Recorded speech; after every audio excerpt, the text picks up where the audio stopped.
Oh, it's lovely to see so many messages already. I hope you've all got your costumes on. What are you dressed up as today?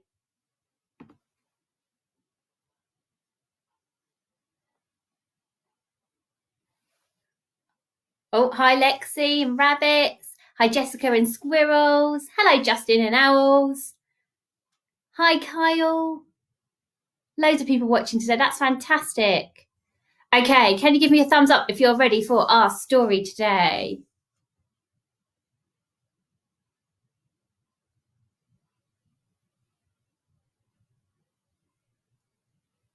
Okay.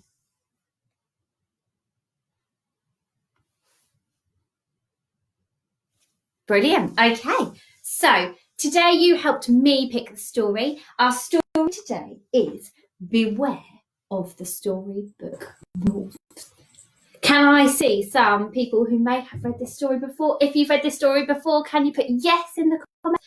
If you haven't, you're in for a real treat. This is one of my absolute favourites. Oh, have I got anybody there? I hope so. Okay, my comments aren't working, but I'm guessing that you are here and I'm going to start reading. Before I start our story today, I'd like to say a big happy birthday to Taylor in Woodpeckers.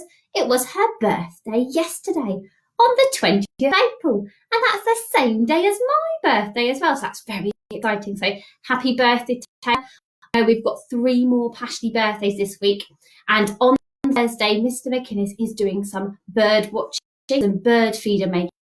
So wish you all a happy birthday then. So fantastic. Okay, so beware of the storybook wolves. Every night, Herb's mother would read him a bedtime story. Sometimes it was about a big wolf who was terrified of little girls and their grandmothers. He would terrify them with a chilling growl and his big yellow teeth. You could tell from the picture that toothpaste had never been on his food shopping list. The story got very nasty in the middle, and everybody nearly came to a sticky end. But by the last page, it had all turned out well and went happily ever afterly.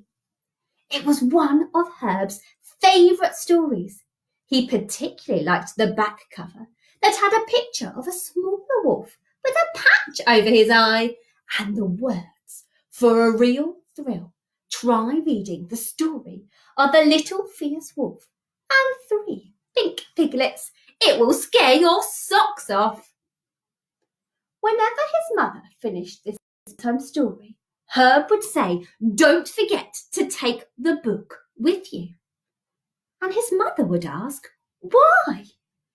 "Because there's a wolf in it, of course," Herb would say.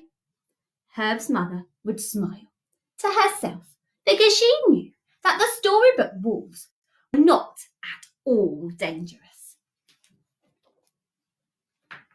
One night, just as they were finishing the wolf story, the telephone rang.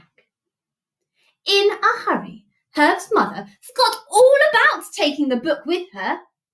Herb didn't realise at first, but as he was snoozing off, he thought he heard a deep, rumbling sound coming from beside his bedside table.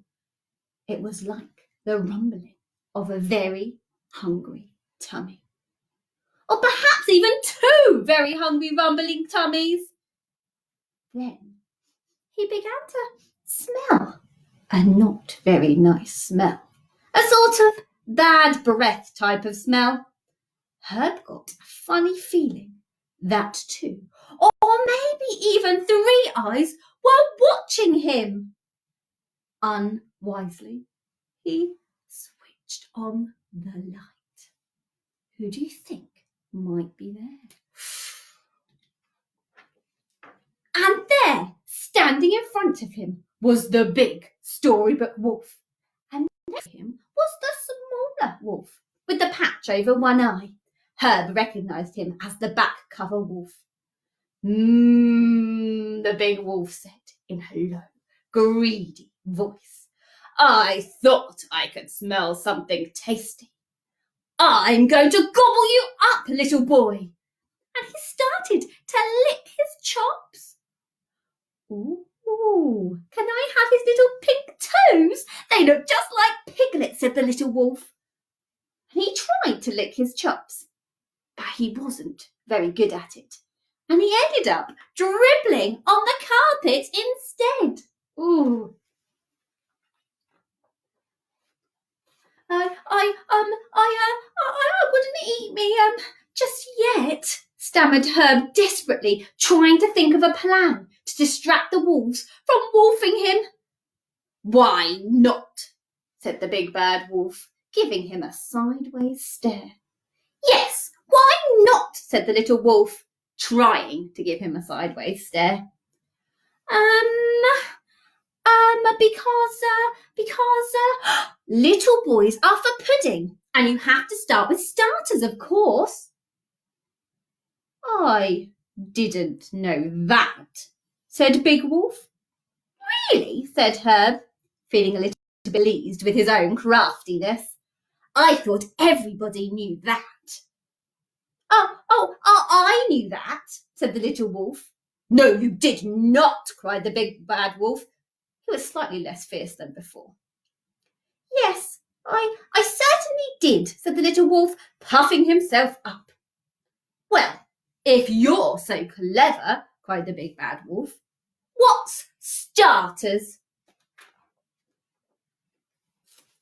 You could tell that the little wolf hadn't even heard of starters, but not wishing to sound stupid, he shouted, "Jelly is starters! Everybody knows that!" Then Big Wolf and Little Wolf looked at Herb and said, "Where's the jelly?" Jelly. Where was the jelly? Herb's mind was whirring like a frantic thing. And then he caught sight of his book of fairy tales. He'd been looking at it last night. It was lying open on the page where the dozy princess was asleep at her own birthday party. No one at the table would notice if he borrowed the jelly. They were all waiting for the snoozing, tired princess to wake up. Herb was so busy struggling to slide the jelly off the page in the book, he didn't notice the wicked fairy, wide awake and hiding under the table. She had been listening to every word. This was bad luck for Herb, because the wicked fairy hated little boys only slightly less than she hated little girls. They made her nervous. She'd seen what those little brats, Hansel and Gretel, had done to that poor defenceless witch. Not only did they nibble her cottage half to pieces, but when they went and shoved her in the oven. Children put her in a very bad mood indeed. "Oh, you dozy doormats, don't you know anything?" snarled the fairy. "You half-wit wolves give wickedness a bad name. He has tricked you, you twerps. Little boys are starters and jelly is pudding." Oh no, what's going to happen? And with that, the wicked fairy jumped back into the book and snapped it shut. First, the wolves went almost purple in their cheeks with embarrassment, and then their eyes went mean and squinty. Can you show me your meanest wolf face? Can you have a go? A really mean, squinty wolf face. Herb could tell things had taken a turn for the really quite bad. So he snatched up the fairy tale book, found the page with the fairy godmother and shook it until, well, you can see what happened, until she tumbled out of the book and onto the floor. She was a bit cross, actually, because her dress got crumpled and she nearly twisted her ankle. "Well," she said, "I've got a good mind to turn you into a caterpillar, little boy." "Oh, no," said Herb. "Don't turn me into a caterpillar. It's those two that need to be turned into caterpillars." "Oh, no. Not you two again," said the godmother, spying the two alarmed wolves. "Always making trouble, you are, blowing people's houses down and gobbling them up, without so much as a 'do you mind?'" As she said this, she accidentally waved her wand at the little wolf, and the smoke went poof, just like in the fairy tales. And suddenly, there was a little wolf standing in a ball gown. "Oh dear, oh dear, oh dear, this will never do," said the fairy godmother, shaking her head. "That dress was meant for Cinderella. You shook me out of the book just as I was about to send her to the ball."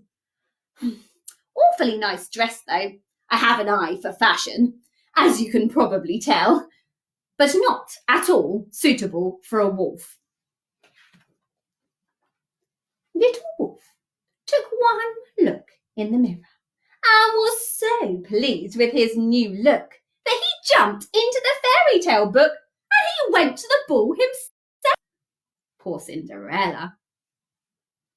Which, of course, left Cinderella having a night in, cleaning the kitchen after all. "Oh, well, that's that then," sighed the fairy godmother. "I'm not going to be at all popular at the palace now.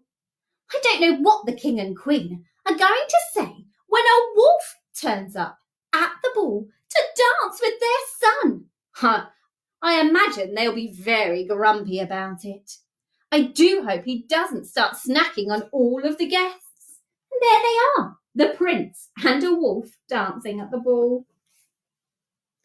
The fairy godmother was so engrossed with her own problems that she hadn't noticed the big wolf poised and ready to swallow Herb in one gulp.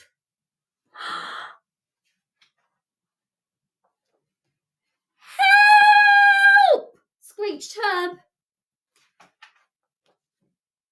Quick as a quick thing, the fairy godmother whooshed her wand, and the big wolf was just a tiny caterpillar. "Oh, I do like caterpillars," said the fairy godmother, popping it back into the wolf storybook. "They're so undemanding, never bothering me for things, not like frogs, always thinking that they're princes. What's more, I really have had enough of being squashed inside a book, doing favours for spoiled princesses. I'm going to take a holiday, somewhere far away from royalty." And in a sudden twinkle of sequins, she disappeared.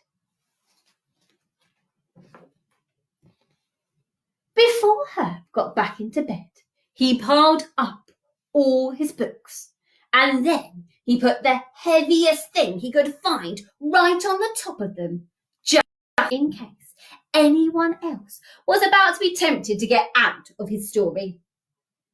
Then he switched off his light and dreamed of fierce caterpillars, fashionable wolves, and grouchy godmothers. The funny thing was, the next time Herb's mother came to read the wolf story, there was no wolf to be seen. Just a tiny caterpillar trying with all its might to terrify a little girl in a red coat. And that's the end. I do hope you're enjoying my story. It is one of my absolute favourites. And I do hope that you took the chance to get dressed up in your favourite costumes. I came today as Belle from Beauty and the Beast. I wonder who you came as. Well, I'd like to know. So after you listen to my story, there'll be a chance for you to post a picture of you on the Pashley Facebook. Amazing costumes, so we can all see you all dressed up. Hello to everybody who's joined me today. I'm afraid my comments are rather slow, so I can't see all of your faces, but I will look at them at the end. So thank you so much for joining me today. Remember to be good for all your adults at home. Remember to be the kindness koala. And I really hope that I'm going to see you all really, really soon.